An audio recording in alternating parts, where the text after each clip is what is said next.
Morning. Thomas, if I could begin by asking you, please, for your thoughts, whether you're disappointed, upset, angry that Romelu has made his feelings of unhappiness so public. Yeah, we don't like it, of course, because it brings noise that we don't need and is not helpful. But on the other side, we don't want to make more out of it than it actually is. You know very well how it is. It's very easy to take lines out of context. It's very easy to shorten lines, make headlines, and then later realize that it's not so bad and maybe not what he meant. But let's be honest also with it. We don't like it. I don't like it, like I said, because it's noise that we don't need. We need a calm environment and focus, and it does not help. Did he sit down with you to discuss his unhappiness at the role he's playing at the moment? No, not at all. I don't feel him unhappy. I feel the exact opposite. If you asked me yesterday morning, I would say I feel the exact opposite, and that's why it's a surprise, but I'm the wrong person to ask. This is the kind of thing that's best kept behind closed doors, is what you're saying? Sorry? This is the kind of thing that's best kept behind closed doors. Not discussed publicly. If there is something, it's behind closed doors, for sure. Chelsea fans will obviously feel that this was a big summer signing. He was returning home supposedly, and now he's already giving an interview saying that he wants to go back to Inter. Like I said, I mean, this is what you read into it, what everybody reads into it. I did not read it completely. Like, it's very easy to, in general, it is very easy to take lines out of context and take lines and make headlines to get the focus and to get the best out of these interviews for several days. If it's an interview from a person of that kind of interest, that important player, I totally understand the process, and that's why it's a lot of noise. It's not only a little bit of noise; it's a lot of extra noise. But still, we are like not here to just read the headlines, and maybe we here can take the time to try to understand what's going on, because it does not reflect the daily work, it does not reflect the daily attitude, it does not reflect the daily behavior which Romelu shows here at Cobham. But you need to ask him, not me. I cannot help you further with this, because I was surprised. Last two, Jamie. Just finally on Romelu, Thomas, will he face any disciplinary action, or will you at least be sitting down to discuss these comments with him? We will, and we will do it behind closed doors, and we will do it openly, like I think the relation is and has always been. So no further comments in public on that. Okay, last one, Jamie. Sure. Well, just finally then, Thomas, just can you give us an idea of the players that are unavailable for the match of the weekend? I know that the wing-back situation in particular is pretty bad for you at the moment. Yeah, Chile, of course, has his surgery and has his best wishes and all our energy to come back as soon as possible, but seems like the season is over for him.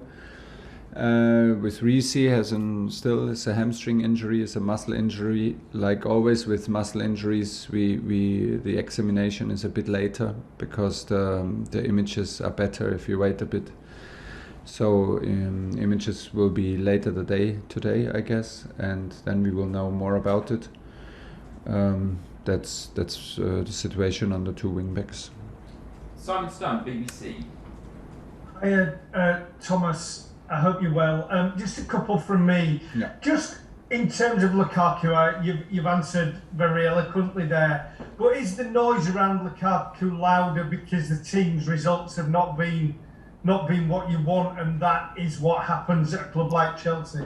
Maybe it feels louder, but I think it would have been loud anyway with these kind of headlines. You cannot win enough to not talk about these headlines in media. I mean, this is today's world is today's world, and everything you say has a certain is out there in public. If you are like such a big player like Romelu, and he's an experienced player, and he surely knows what what kind of value it has when he speaks out messages like this. I don't think that it would have another impact. Maybe it's a bit easier to deal with, of course, like everything.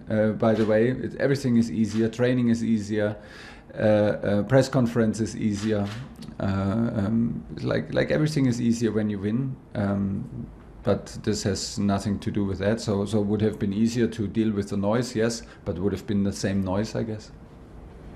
And just on a different subject, Sunday, your game will be the first in England to have legal standing at matches for some fans for many, many years. And I know fans stand at games, but this is something that has been part of the Bundesliga for a while now. It's a big thing for English football. Do you ever sense a difference in atmosphere when fans are stood up rather than sitting down?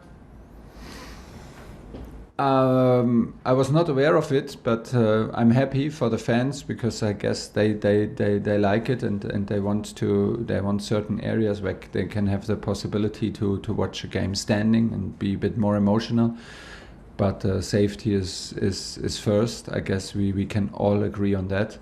We are used to it in Germany, yes, that there are big sections in the stadiums where fans stand and are responsible, like watch the game in standing, and it's a very traditional thing, and it is safe at the same time. So hopefully it will give us the extra boost. It will give the extra boost to our supporters because we absolutely need them on their best level. Right in this moment and right at the very first game in the new year against Liverpool. Ian Abrams, TalkSport. Hi Thomas, Happy New Year, how are you? Thank you very much, you as well. Thank you. The other night when Manchester City won at Brentford, people were quick to tell Pep Guardiola that basically with an 8-point lead at the top of the table, his team are going to be champions. To that end, if you don't beat Liverpool at home on Sunday, are you giving up the title? I don't know. I would say we never give up nothing until because why should we stop a race in the middle of the race? So this would be my first thought about this question. And the other thought is that we don't think about this stuff because we think about who plays, what do we tell the team today, how do we approach the team. I know that you think a lot about this, but we never think about stuff like this. So that's why I'm confronted with these questions in press conference. Try to be look as smart as possible, even if I'm maybe not, and find good answers, which I hope I did in this case. Billy Gilmour is on loan at Norwich. He got heavily criticised by the Norwich supporters after their defeat at Crystal Palace. Are you thinking about bringing him back from that loan now at Carrow Road? To be very, very honest with you, I have not thought about it yet, and I don't think it's a subject in between these matches right now. We will not. At least it was. It's at least we have a whole week after the Liverpool. No, not even. No, we have Cup. So we did not have a whole week to discuss all these things. So maybe we need to do it right after Liverpool. But haven't discussed it yet, and honestly don't have a clear opinion on it right now.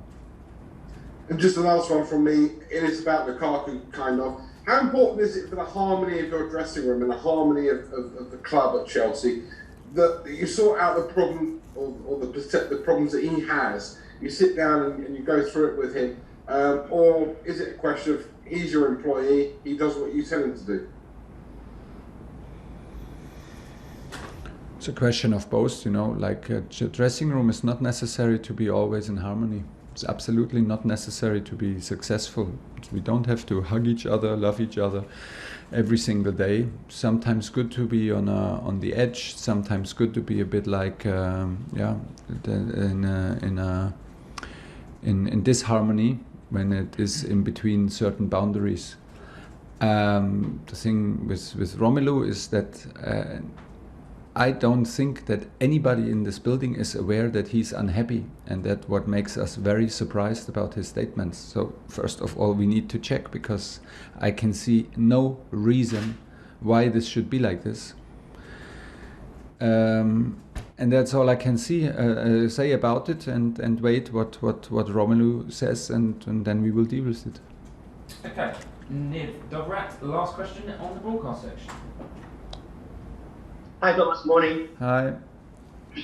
Challenging times, obviously, with injuries, illness, COVID cases, but Yeah. what has been the spirit within the team in the last 2 days, especially after the draw against Brighton? We were like very disappointed, found a very disappointed team in the dressing room, angry, me myself also upset, angry on the situation, on the result, on the decisions, referee decisions, on, we have the feeling that we invest a lot, we have the feeling that we squeeze the lemon, but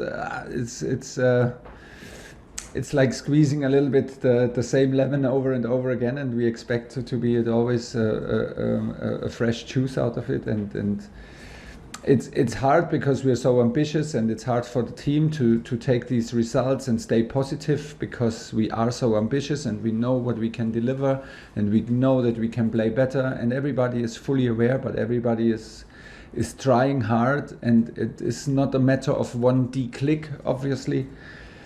And it's tough. We have now 3 games at home, I think, like where we conceded late equalizers, where we dominate all statistics, where we have clearly better chances, and where we are purely unlucky.